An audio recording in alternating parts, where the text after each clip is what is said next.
As the world races to transition from fossil fuels to cleaner, greener energy sources, Europe finds itself confronting a surprising and counterintuitive problem: electricity that is, at times, too cheap. While this might sound like a dream scenario, especially for consumers weary of high-energy bills, it's actually a sign of deeper structural issues within modern electricity markets and infrastructure. Europe's experience has shown that when renewable energy grows rapidly, without parallel upgrades to grids, storage systems, and market design, it can drive electricity prices so low that it disrupts the very foundation of how energy systems operate and how energy companies stay afloat. This development is not unique to Europe.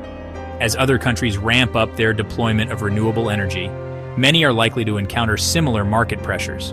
To understand how and why this is happening and what the global implications might be, in this video, we will examine the mechanisms behind Europe's ultra-low electricity prices and explore the broader challenges they present.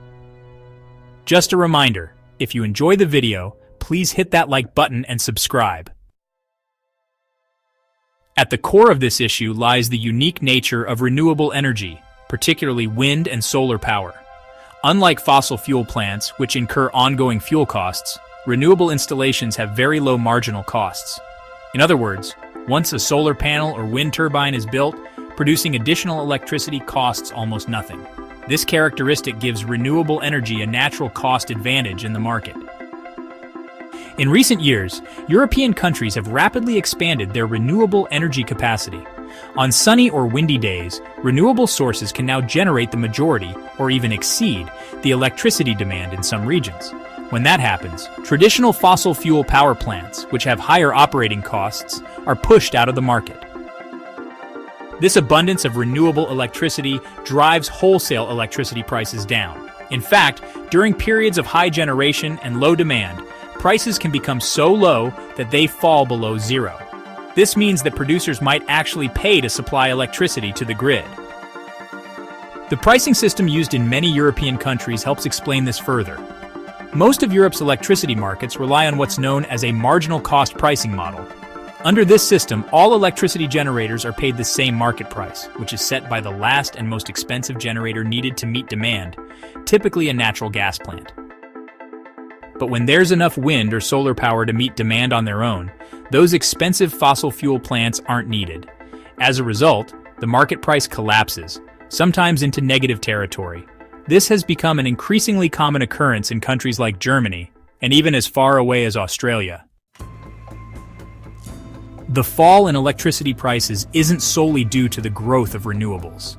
It's also a symptom of outdated infrastructure that wasn't built to handle such rapid and variable flows of electricity. Europe's grid, like many around the world, was designed for a centralized energy system built around large power stations. Renewable energy, by contrast, is often decentralized and fluctuates depending on the weather. When renewable generation surges and demand can't keep up, the grid sometimes lacks the capacity to distribute all the available electricity. In these cases, system operators may resort to curtailment, meaning that some energy producers are paid to shut off or reduce output. This leads to a situation where clean, free energy is effectively wasted, another sign of how system limitations are undermining the benefits of renewables. Without sufficient storage solutions, such as grid-scale batteries or pumped hydro facilities, there's no way to capture and save this surplus energy for later use. The mismatch between generation and grid capacity not only leads to waste, but also destabilizes the market. Producers earn less money, investors become cautious, and the long-term financial sustainability of the energy transition comes into question. While Europe may be one of the first regions to face this paradox of overly cheap electricity, it is by no means the last. Countries around the world are building out their renewable energy infrastructure at an unprecedented pace. In Australia, for example, negative electricity prices have become increasingly common as wind and solar output grow. Similar trends are beginning to emerge in parts of the United States, particularly in regions with high solar penetration, like California.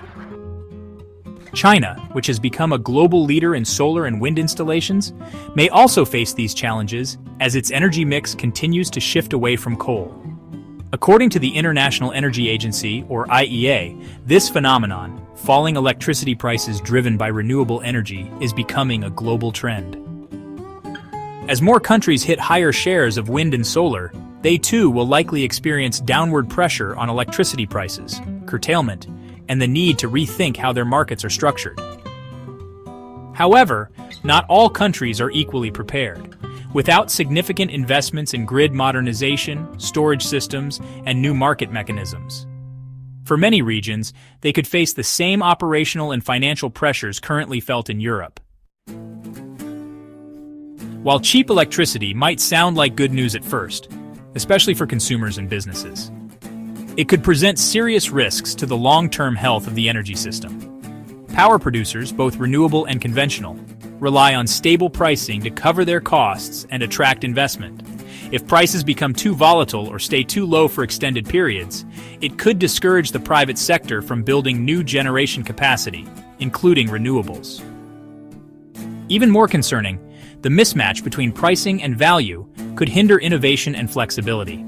For example, storage systems and demand response technologies, which allow the grid to absorb excess electricity or shift consumption patterns, are essential for a modern, renewable-heavy grid.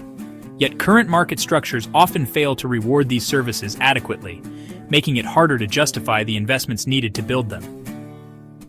This brings us to the central challenge. Electricity markets were not designed for an era dominated by clean, variable energy sources. They were built around fossil fuels and centralized generation. If the world is to fully embrace renewable energy, it must also reinvent the economic and regulatory systems that support it. Experts are increasingly calling for reforms to the way electricity markets are structured. One proposed solution is to shift away from marginal cost pricing and instead use systems that better reflect the value of flexibility, reliability, and environmental benefits. Others suggest developing new forms of contracts that provide stable revenue for renewable developers, while still allowing for competitive pricing. In parallel, investment in grid modernization must become a priority. This includes building smarter, more responsive networks capable of handling decentralized generation, as well as expanding storage systems to smooth out fluctuations in supply and demand. Governments and energy regulators also need to incentivize technologies that can help balance the grid, such as virtual power plants, electric vehicles, and distributed storage. These changes won't be easy, but they are essential. The energy transition isn't just about building more solar panels or wind farms. It's about creating a flexible, resilient, and efficient system that can support a clean energy future, economically, technologically, and socially. Europe's encounter with too cheap electricity is a sign of both progress and unfinished business. On one hand, it proves that large-scale renewable energy deployment is not only possible, but increasingly dominant. On the other hand, it reveals how fragile energy systems can become if market structures and infrastructure do not evolve alongside technological advancements. Other countries looking to follow in Europe's footsteps must take this lesson to heart. The clean energy future will not be powered by renewables alone. It will require smarter grids, better designed markets, large-scale storage, and new ways of thinking about value and cost. Without these elements, the world risks stumbling on the very path it is racing down.